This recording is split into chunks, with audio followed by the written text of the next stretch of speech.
Hello everyone, and welcome to my Days of Our Lives Today channel. I hope everyone is having a wonderful day. Before we begin, please hit the subscribe button and give this video a thumbs up. Kate dropped by Paulina's place to see how she was doing.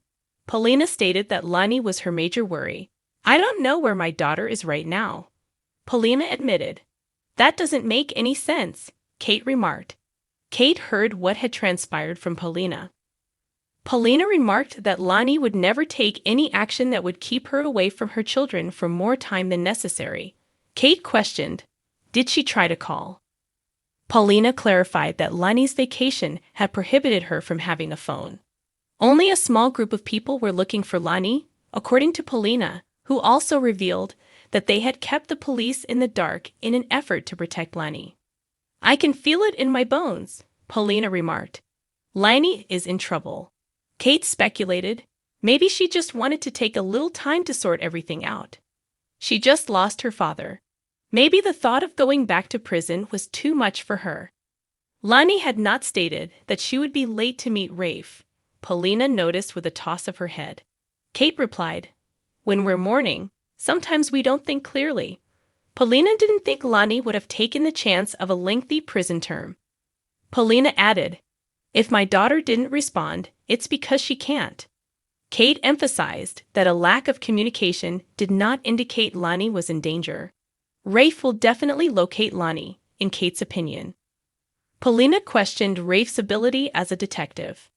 "When he couldn't find your son," Paulina exclaimed, "I just don't understand how you can be so sure that he is going to find my daughter." Kate averted her gaze before stating that Philip had not been located by the authorities. Kate admitted, "And I'm okay with that because I know for sure that he is alive." Paulina questioned Kate about her certainty. "Because I hid Philip," Kate responded. Kate revealed that she and Victor had sent Philip to a mental health center in another country for therapy. Kate said, "And the only reason I'm telling you now is so you'll realize that I do understand what you're going through. The agony I felt when I believed Philip was gone. The pain I know, that's the pain you're feeling now." Kate emphasized how tenacious and powerful Lani was. Kate said to Paulina that after thinking Philip had passed away, she fell into a profound despair before realizing the evidence did not support the theory that Philip had been killed. Paulina commented that Kate's description of her son's situation reminded her of Abraham's passing. Paulina remarked, "Kate, there are a number of similarities between his case and Philip's. I know you didn't mean to get my hopes up about Abe.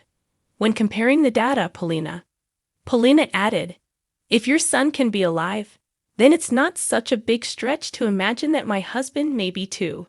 Steve called Kayla from Los Angeles to let her know that he and John were hunting for Jerry. Kayla added, "Hopefully you'll be able to ask him what he's hiding about Abe." John joined Steve in watching the Chicago bus arrive at the terminal after Steve stopped their conversation. Steve yelled Jerry's name as he was the last to go. Jerry questioned, "Who wants to know?" "They were two of Abraham Carver's best friends," John said.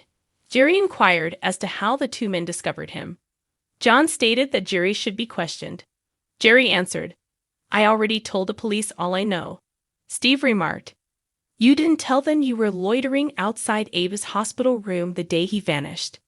Jerry claimed he had not been there, perplexed. Jerry referred to Whitley as a liar when John stated that their witness, Whitley, had corroborated that Jerry had been in the hospital on the date of Abe's disappearance. Jerry murmured, "I'm not surprised she tried to put me in jail." Steve questioned, "Why would Nurse King say she saw you outside of Abe's hospital room if she didn't?" Jerry said that Whitley had to dispel any doubts about herself. John questioned, "You're going on record right now saying Nurse King kidnapped Abe?" Steve said, "What possible reason could she have for doing that?" Steve inquired, "Are you saying that she killed Abe too?" After Jerry described Whitley as nuts, Jerry argued, No. Abe wasn't slain, and your pal is still alive." John demanded indignation as to why Jerry had exaggerated Abe's demise. Jerry revealed that Whitley had recruited him to fake Abe's death so he could give a police statement. Jerry remarked, Whitley had Abe at her house on some pretty heavy sedatives. John murmured, "I'm going to kill this guy." John was restrained by Steve until he stopped pushing. Steve questioned, "Why would you sign on to something like that?" Jerry revealed that he had agreed to do an acting job because he thought it would be therapeutic. Steve questioned, "And when you realized it wasn't, you didn't go to the police?" "I'm shocked you people don't know all this. I told Abe's daughter already. I wanted to, but she said the cops would never believe my word over hers, and that I would go to prison," Jerry added. When had he spoken with Lani? John questioned Jerry. Jerry said that just before he left town. Lani had questioned him. John questioned, "You told Lani that Whitley Kane was holding her father hostage at her apartment?" Jerry said, "Yeah, and she ran over there to save him." Jerry instructed them to speak with Whitley and stated he had told John and Steve what he knew about Abe. John continued, "You have assisted and enabled an abduction." Jerry was informed by Steve that they would be returning him to Salem. "Rafe needs to head over to Nurse King's right away, so I'll let him know about it," Steve stated. Rafe was no longer a member of the police force, John reminded Steve. Nodding, Steve dialed Jada. Kayla went into Marlena's office to inform her about Steve and John's unplanned visit to Los Angeles to locate Jerry. "Hope they are successful," Marlena stated. Whitley's little fascination with Abe was something Kayla mentioned to Marlena. Marlena expressed anxiety over the information when Kayla revealed Whitley's relationship with Abe and her condolence visit to Polina. "Steve came here yesterday to talk to her since it undoubtedly raised his suspicions," Kayla stated. Whitley had labeled Jerry as suspicious, according to Kayla, who subsequently informed Marlena that Whitley had left the hospital. Kayla remarked, "It's surprising, isn't it?" "Whitley had been a model employee," said Kayla. Marlena inquired about Whitley's resignation after Kayla said that he had not departed for another position. After Abe's death, Salem had changed, and she desired a new beginning, Kayla recalled. Marlena questioned, "Doesn't it seem a little odd to you that she would resign around the time he died?" Kayla agreed. Kayla said, "But she truly talked about him like they were buddies." Marlena noticed that Whitley had never appeared at any of Abe's gatherings and that she couldn't recall Abe ever bringing up Whitley by name. Kayla questioned, "You think I should be concerned?" Marlena answered, "I'm not sure." Marlena sputtered. "She was a patient of mine, and I just remembered that," Marlena stated. Whitley had been a patient when Marlena had been possessed. Marlena saw as she opened Whitley's file. Marlena explained, "So that's why I'm only remembering it now." Marlena worried openly about the guidance Whitley had received from her. Kayla gasped as she flipped over Whitley's paperwork. Kayla remarked, "That poor woman. What a dreadful way to lose the man you love. He went to sleep and never woke up due to carbon monoxide poisoning caused by a malfunctioning space heater," Marlena explained. "In addition, none of the cats had survived," Kayla remarked. Kayla was given a reading of a newspaper story about the tragedy by Marlena. Before she left for work, Whitley bought the faulty space heater and switched it on for her husband. And Whitley shared the entire account with you for the first time, according to Kayla. During the session, Marlena said, "She thought it was her fault her husband and her pets died." Kayla groaned, thinking the devil had probably not convinced Whitley of her innocence. Marlena concurred that the devil had probably tormented Whitley by making her feel guilty. Marlena said, "That woman was in such suffering, and she never got the treatment she needed. That she wasn't present when her spouse passed away and didn't get the chance to say goodbye is stated as her biggest regret," Kayla said. Marlena wondered aloud if Whitley's remorse had been brought on by Abe's passing. "Whether she picks up the phone or not," Marlena added, "I do believe I need to reach out to her and make sure she's okay." Rafe updated Jada on the Lani search while he was at the police station. Jada said, "Nothing as of yet." The phone rang for Rafe. "Once more, the U.S. Marshal is here," Rafe stated. Rafe acknowledged that he was powerless to delay the U.S. Marshal's office. Rafe declared, "There is no way she would have fled." Jada questioned, "So how you explain why she vanished?" She's in big trouble, and there's only one way to explain it, Rafe remarked. Jada argued that Rafe should request assistance from the department in the search if he thought Lani was in danger. Rafe stated, I am still holding out hope that there is a reason she went AWOL. Rafe declined to take the chance of Lani's prison term becoming extended. Rafe told Jada to return home despite her promise to assist. Jada reminded Rafe with a grin that he was no longer her boss and could not direct her. Jada said sorry. Like I stated, I have no regrets, and if given the opportunity to go back, Rafe remarked, I would do it all over again.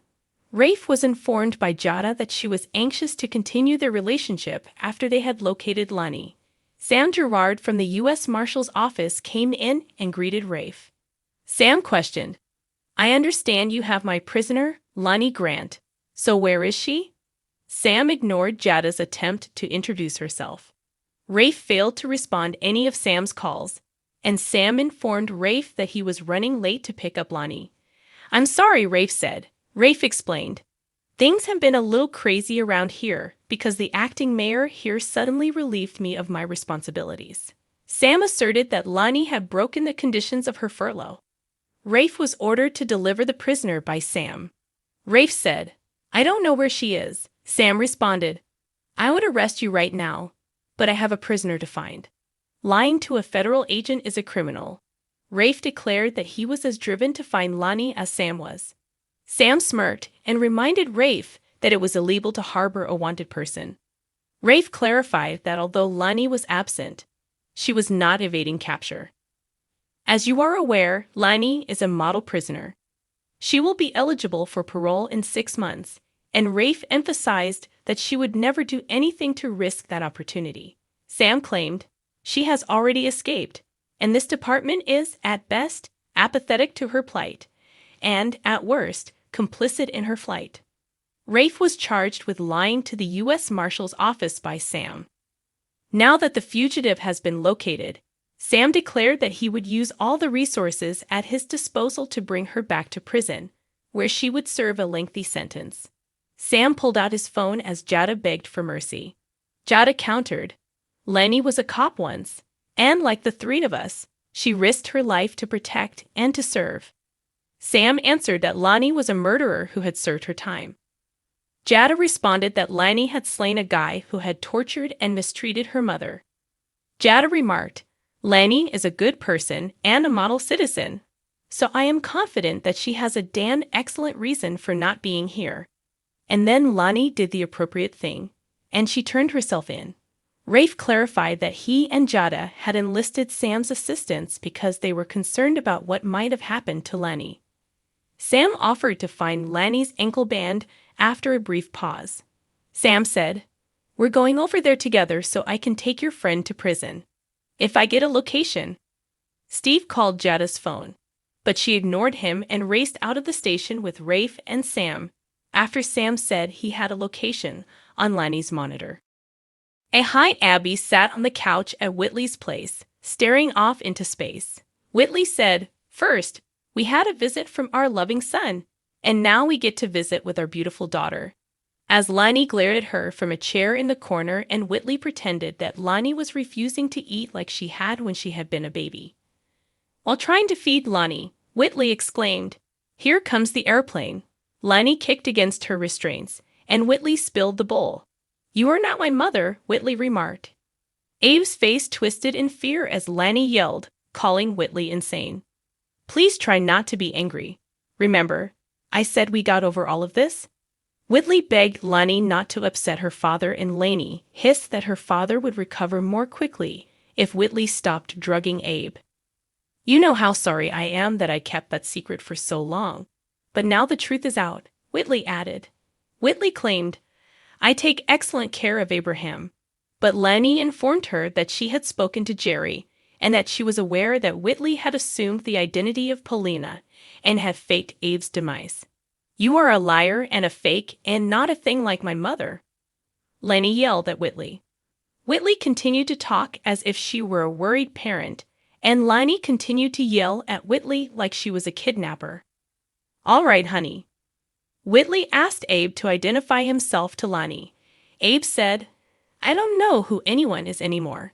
Lani identified Abe as her father and hero, saying, You are the finest guy I have ever met. I'm your daughter, Dad. Grant, Lani Price. We are your family. This lady isn't. She is neither your wife nor my mother. You were abducted by this insane madman, Lani remarked. Enough. Whitley shouted at Lani, telling her she would regret saying anything else. You're not Paulina at all. Whitley King is who you are. I'm Whitley King, and you're a nurse at University Hospital, Lani yelled, and Abby just stared at her. Yes, Whitley mumbled. After a moment, Whitley told Lani that she was confused and that she needed help. I'm the one who provides assistance. Whitley revealed that the man who had attacked Abe had remained on the loose, and she had kept Abe away so that he would not be hurt again. I saved and brought him here, Whitley said. You kidnapped him, Lani corrected. Because of my care for him, he is now doing better. Whitley exclaimed, Oh, Abraham, tell her, and Abby just looked at her. You keep telling me to say something to her. You continue to claim to be my wife. The matter would soon be resolved. Lani assured Abe, I don't know who you are. I'm going to take care of you. No. I am the one that looks after him, Whitley yelled. If you let Lani and Abe go, I'll speak to the police on your behalf. Whitley remarked that no one knew Lani was there. Lani protested that she was out on a furlough and was due back at the prison. Whitley responded, No, never no. This has to end. Lani showed Whitley her ankle monitor and said, They can track my exact location. It is only a matter of time before they locate me. Whitley sighed in exasperation and continued, Your father and I were establishing a great life together until you showed up. Whitley snatched a syringe out of a desk drawer, despite Lani's pleas for him not to use the needle. If you just close your eyes and drift away, this would all be so much easier, Whitley said. So, you're going to kill me? What do you think it will do to my father? If anything, Whitley claimed that Lani had left her with no choice. Lani requested. Whitley inserted the needle into Lani's flesh as Abby yelled. This is where Abby fell in the water, Rafe said. Where is she? Jada noticed Lani slumped in a corner, and Rafe curried to see how she was doing. Whitley reclined on the couch with a sleeping Abe when she got home, thinking, Lani was right about one thing. Whitley remarked, We can't go on like this. I'm just not ready to give you up yet. And Abe began to murmur in his sleep. I'm not no. Whitley touched Abe's cheek and muttered, I can't. Thanks for watching. If you like this video, so please don't forget to subscribe my channel and don't miss any update.